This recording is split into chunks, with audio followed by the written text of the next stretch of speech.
अब आपको पूरी दुनिया में चल रहे डर के बिजनेस मॉडल के बारे में बताएंगे, क्योंकि कोई तो है जो ये नहीं चाहता कि आपके मन से कोविड का डर कभी भी समाप्त हो। आज आप जो हमें देख रहे हैं इस समय करोड़ों की संख्या में, इसलिए देख रहे हैं क्योंकि आप लोग कोविड से डरे हुए हैं और आप अपने आप को सुरक्षित कर लेना चाहते हैं इस बीमारी से, और ये डर का बिजनेस बनता जा रहा है।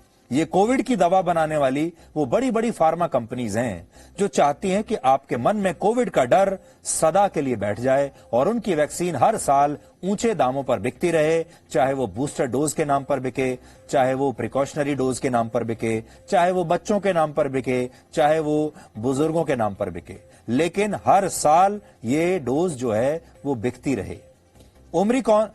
ओमिक्रॉन वेरिएंट का पहला मामला 24 नवंबर को दक्षिण अफ्रीका में मिला था, लेकिन दुनिया को इसके बारे में पूरी तरह से दिसंबर के पहले हफ्ते में ही पता चला था, और इससे जो डर का माहौल बना उसने वैक्सीन बनाने वाली कंपनियों को माला माल कर दिया है। यानी आपका डर इन कंपनियों के लिए पैसा छापने की मशीन बन गया है। ओमिक्रॉन वेरिएंट के मिलने से अकेले अमेरिका की 2 कंपनियां फाइजर और मॉडर्ना, इनके 8 निवेशकों को ही एक हफ्ते के अंदर अंदर 10 बिलियन यूएस डॉलर्स यानी 75,000 करोड़ रुपए का फायदा हो गया, क्योंकि नए वेरिएंट की वजह से रातों रात शेयर मार्केट में इन कंपनियों के शेयर्स की कीमतें आसमान छूने लगी। अब आप सोचिए, जब कोरोना का नया वेरिएंट इन कंपनियों को हजारों करोड़ों रुपए कमा कर दे रहा है, तो ये कंपनियां महामारी को खत्म होते हुए आखिर क्यों देखना चाहेंगी? ये तो यही चाहेंगी कि हर 6 महीने में कोरोना का एक नया वेरिएंट आता रहे। इनके लिए तो नया वेरिएंट एक नए प्रोडक्ट की तरह है, जिस पर खर्च तो कुछ नहीं है, लेकिन मुनाफा है हजारों करोड़ रुपए का। यानी डर के उसी बिजनेस मॉडल की तरह है जिसके तहत पहले आपको याद होगा, ये जो डर का बिजनेस मॉडल है ये बड़ा पुराना बिजनेस मॉडल है इस दुनिया में। डर की वजह से ही पहले हथियार बेचे जाते थे, फिर उन हथियारों के डर से दुनिया को बचाने के लिए और हथियार खरीदे जाते थे, और इसी तरह आप देख लीजिए, ये जो डर का माहौल है, ये जो डर का जो बिजनेस मॉडल है, ये हर जगह इस्तेमाल होता है। हर व्यक्ति आपको डराना चाहता है, चाहे वो आतंकवादी हो, चाहे वो अलग अलग देशों के नेता हो, चाहे और कोई लोग हो। इस समय दुनिया में जितनी भी फार्मा कंपनीज वैक्सीन बना रही हैं, वो कोविड से पहले तक घाटे में हुआ करती थी। वर्ष 2020 में मॉडर्ना नाम की जो कंपनी है, आपने मॉडर्ना वैक्सीन तो सुनी ही होगी, अमेरिका में मॉडर्ना कंपनी लगभग 4,000 करोड़ रुपए के घाटे में चल रही थी, लेकिन इस साल से ही उसकी वैक्सीन बाजार में आई, उसका कुल रेवेन्यू 7 बिलियन डॉलर्स यानी 52,500 करोड़ रुपए हो गया। यानी घाटे से सीधे एक बिलियनर कंपनी बन गई।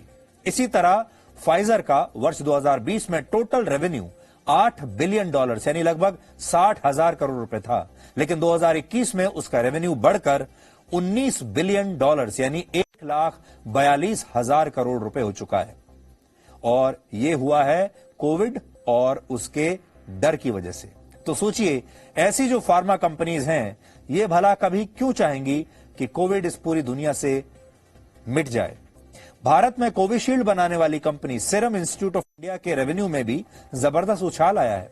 वर्ष 2020 में सीरम इंस्टीट्यूट ऑफ इंडिया की टोटल इनकम जो थी वो 5,446 करोड़ रुपए थी, जिसमें से उसे 2,251 करोड़ रुपए का प्रॉफिट यानी फायदा लाभ हुआ है। शुद्ध लाभ जो है वो 2,251 करोड़ रुपए का है।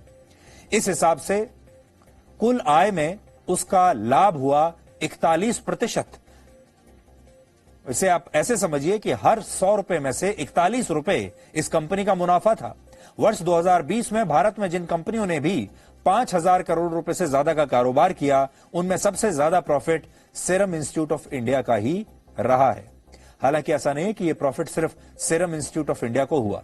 भारत बायोटेक और दूसरी फार्मा कंपनियों का रेवेन्यू भी पिछले 1 वर्ष में आसमान पर पहुंच गया है, और ये कंपनियां इतनी अमीर हो गईं कि आज ये छोटे और गरीब देशों की राजनीति और वहां के आर्थिक मामलों को भी प्रभावित कर रही हैं। खासतौर पर जो बड़ी मल्टीनेशनल फार्मा कंपनीज हैं, वो तो छोटे छोटे देशों में वैसे ही व्यवहार कर रही हैं जैसे हमारे देश में एक जमाने में ईस्ट इंडिया कंपनी करती थी।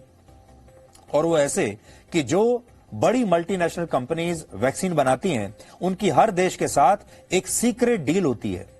गुप्त डील होती है। सीरम इंस्टीट्यूट ऑफ इंडिया की कोविशील्ड की एक डोज जहां भारत सरकार को 215 रुपए में मिलती है, वहीं अर्जेंटीना और अफ्रीकी देशों के लिए इसी डोज की कीमत 3000 रुपए तक है। तो सोचिए, भारत में इसकी कीमत है 215 रुपए, लेकिन अर्जेंटीना में इसी डोज की कीमत हो जाती है 3000 रुपए।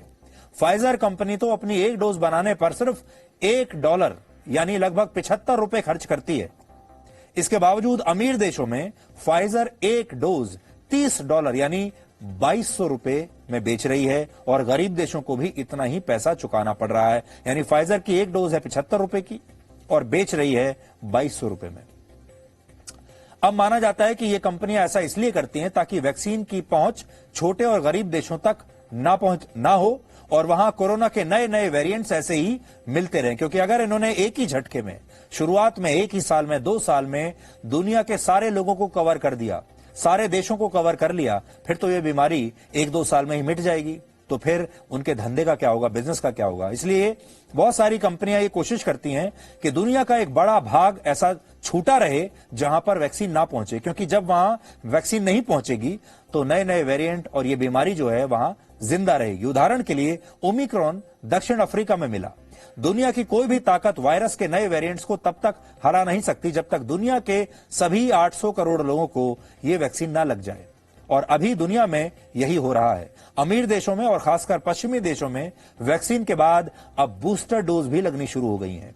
लेकिन अफ्रीकी देश, जो गरीब देश हैं, वो आज भी एक एक वैक्सीन के लिए तरस रहे हैं। यानी जो अमीर देश हैं वो तो अब तीसरी वैक्सीन लगाने वाले हैं, बूस्टर डोज लगा रहे हैं, और जो गरीब देश हैं अभी उन्हें पहली वैक्सीन भी नहीं मिली है। अमेरिका में 20% जितनी भी वैक्सीन लगी हैं वो बूस्टर डोज हैं। कुल मिलाकर वैक्सीन जो लग रही है उनकी 20% वो बूस्टर डोज है, यानी हर 5 में से एक बूस्टर डोज है। इसके अलावा अमीर देशों ने बूस्टर डोज लगाने के लिए वैक्सीन की जमाखोरी भी कर रखी है। अमेरिका के पास इस समय इतनी वैक्सीन है कि वो अपनी पूरी आबादी को 2 बार नहीं, माफ कीजिएगा, अपनी पूरी आबादी को 2 बार और वैक्सीन लगा सकता है, जबकि कनाडा अपनी पूरी आबादी को 3 बार और बूस्टर डोज लगा सकता है। यह हाल तब है जब वर्ल्ड हेल्थ ऑर्गेनाइजेशन ने अब तक बूस्टर डोज पर कोई भी आधिकारिक पॉलिसी बनाई ही नहीं है। लेकिन अब आप इसकी तुलना कीजिए गरीब देशों से, अफ्रीकी देशों से, जहां अब तक सिर्फ 8% आबादी को ही वैक्सीन लगी है। यानी मुनाफे का पूरा फॉर्मूला यह है कि अमीर देश बूस्टर डोज लगाकर अपनी आबादी और अर्थव्यवस्था को बचाएंगे और गरीब देशों से वायरस के जो नए नए वेरिएंट्स फैलेंगे उससे इन फार्मा कंपनियों और उनके देशों को लगातार फायदा होता रहेगा। कुल मिलाकर कहानी यह है कि दुनिया की बड़ी बड़ी फार्मा कंपनियां महामारी को समाप्त होने देना ही नहीं चाहती, बल्कि वो चाहती हैं कि कोरोना के नए नए वेरिएंट्स ऐसे ही आते रहें और ये दुनिया वैसी कभी ना बन पाए जैसी ये 2020 से पहले हुआ करती थी। इसलिए इस बात को भी आपको ध्यान में रखकर चलना होगा कि जो बातें आपको बताई जा रही हैं वो भी जरूरी नहीं है कि 100% सही ही हों। Presenting V News app, available on Google Play and App Store. Download it now.